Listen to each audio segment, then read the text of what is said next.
Hello, it is Ryan, and I was on a flight the other day playing one of my favorite social spin slot games on ChumbaCasino.com. I looked over at the person sitting next to me, and you know what they were doing? They were also playing Chumba Casino. Coincidence? I think not. Everybody's loving having fun with it. Chumba Casino is home to hundreds of casino-style games that you can play for free anytime, anywhere, even at 30,000 feet. So sign up now at ChumbaCasino.com to claim your free welcome bonus. That's ChumbaCasino.com and live the Chumba life. No purchase necessary. VGW. Void were prohibited by law. See terms and conditions. 18+. Step into the world of power, loyalty, and luck. I'm gonna make him an offer he can't refuse. With family, cannolis, and spins mean everything. Now, you wanna get mixed up in the family business. Introducing The Godfather at ChumbaCasino.com. Test your luck in the shadowy world of The Godfather slot. Someday, I will call upon you to do a service for me. Play The Godfather now at ChumbaCasino.com. Welcome to the family. No purchase necessary. VGW Group. Void where prohibited by law. 21+. Terms and conditions apply.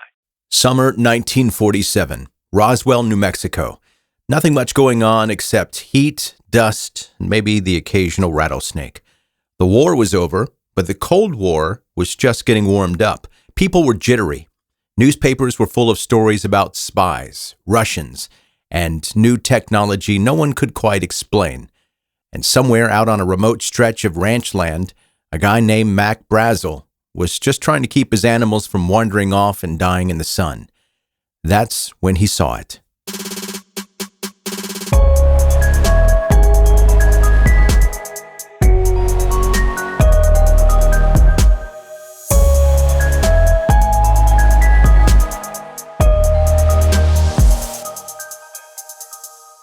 Mac Brazel saw shiny debris scattered across the ground, a lot of it.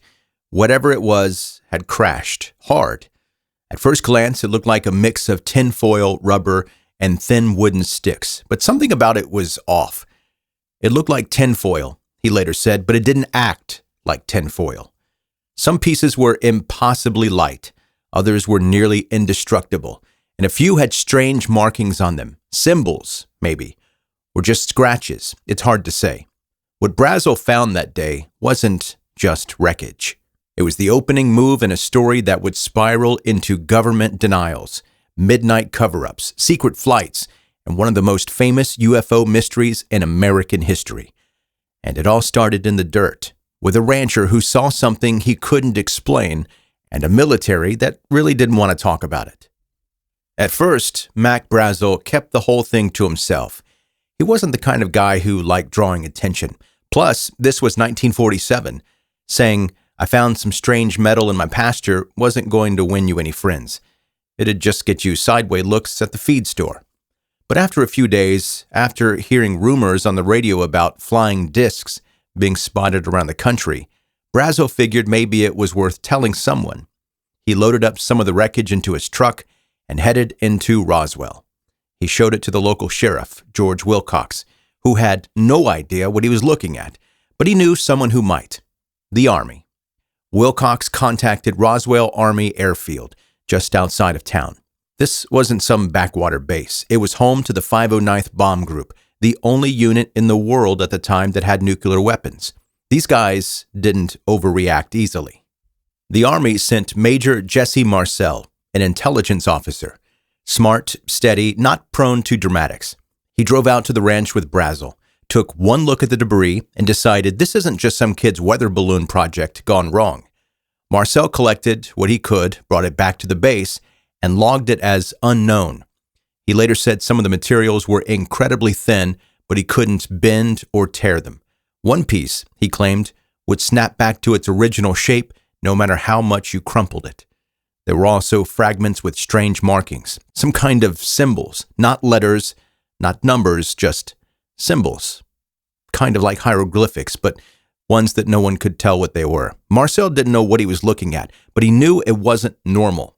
And that's when the Army made their first mistake. They told the press. On July 8th, 1947, Roswell Army Airfield put out a press release. It was short, direct, and lit a fuse. The 509th Bomb Group, they said, had recovered a flying disc from a ranch near Roswell. The statement came straight from the public information officer. Not a leak, not gossip. The Army was saying this, officially. Within hours, news outlets picked it up. Headlines called it what it sounded like. The U.S. military had recovered a UFO, a literal flying saucer, the kind people had just started whispering about that summer, the kind pilots say they saw but don't want to be laughed at for mentioning. And now, it was real. The government had said so. That afternoon, Roswell wasn't just a dot on the New Mexico desert anymore. It was the center of the world. Reporters started calling. Civilians showed up. The story exploded fast. For a moment, brief but loud, it looked like the truth had landed in someone's backyard and the military had finally admitted it. But that moment, it didn't last 24 hours, because by the next day, the story was already changing. The day after the flying disc headline made the front page, the story flipped. Now the Army said it wasn't a disc. It wasn't anything mysterious. It was just a weather balloon. Nothing special. Nothing to see here. Move along. They flew Major Jesse Marcel to Fort Worth, Texas, where they had him pose with some debris. Foil, sticks, rubber, laid out neatly on the floor like craft store leftovers. Reporters were invited in to take pictures. No explanation for why the flying disc had suddenly turned into birthday party garbage. The message was clear. We messed up. Not a UFO, just some balloon. But here's what didn't add up. Marcel was an intelligence officer, not some rookie. He worked for the only nuclear-equipped bomb group in the country. This guy handled top-level military material all the time. And now we're supposed to believe he couldn't tell the difference between a balloon and something not that? And if it really was just a balloon, why the press release in the first place? Why admit to something as explosive as flying disc if you weren't sure? The change came fast, too fast, like someone higher up hit the brakes. And if that was the end of it, maybe people would have let it go. But Jesse Marcel, he didn't forget what he saw. And years later, he started talking. Jesse Marcel played along at the time. He smiled for the cameras, held the balloon scraps, let the story fade. But decades later, he broke that silence. In interviews before his death, Marcel said flat out, the stuff they showed the press, that wasn't the material he picked up on the ranch. What he handled out there in the desert wasn't rubber and sticks. It was something else entirely. Paper-thin metal that couldn't be cut or torn. Foil that snapped back to its original shape no matter how you bent it. Fragments with strange symbols, he called them hieroglyphic-like. He didn't think it came from Earth, and he was convinced the government didn't want anyone to know what it really was. Then came the journal. Years after Marcel died, his family revealed he'd kept a personal diary during the Roswell investigation. And not just a record of what happened. This thing was written in a private code. No one, not even his family, could understand all of it. The pages cover his time at the base, the crash, the cleanup. It's not smoking gun evidence, but it's weird, specific. And it raises the question, why would an intelligence officer need to write a coded journal if there was nothing to hide? People have tried to decode it, experts even, but so far, no clear answers, just more speculation. What we do know, Marcel never changed his story. Until the day he died, he insisted what he found wasn't weather balloon debris. And honestly, the more the military explained it away, the stranger it started to sound. The wreckage was weird.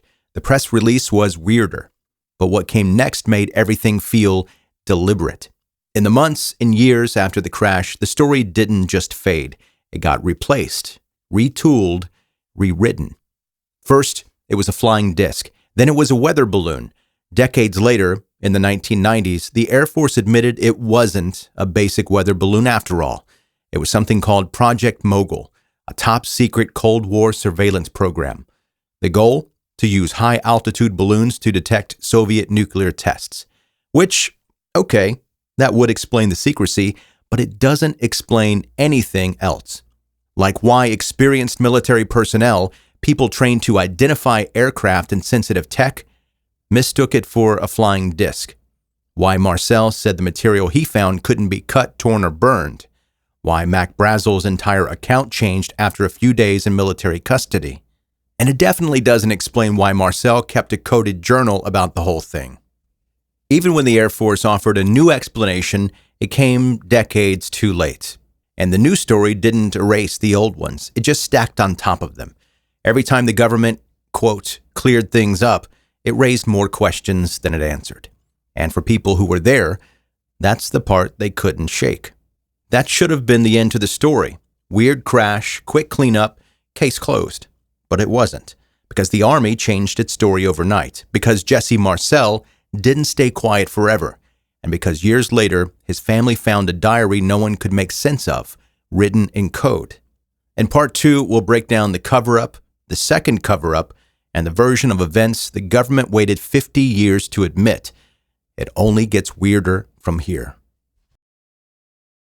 Hello, it is Ryan, and I was on a flight the other day playing one of my favorite social spin slot games on ChumbaCasino.com. I looked over at the person sitting next to me, and you know what they were doing? They were also playing Chumba Casino. Coincidence? I think not. Everybody's loving having fun with it. Chumba Casino is home to hundreds of casino-style games that you can play for free anytime, anywhere, even at 30,000 feet. So sign up now at ChumbaCasino.com to claim your free welcome bonus. That's ChumbaCasino.com and live the Chumba life. No purchase necessary. VGW Group. Void where prohibited by law. See terms and conditions. 18+. Ryan Seacrest here. When you have a busy schedule, it's important to maximize your downtime. One of the best ways to do that is by going to ChumbaCasino.com. Chumba Casino has all your favorite social casino games like spin slots, bingo, and solitaire that you can play for free for a chance to redeem some serious prizes. So hop on to ChumbaCasino.com now and live the Chumba life. Sponsored by Chumba Casino.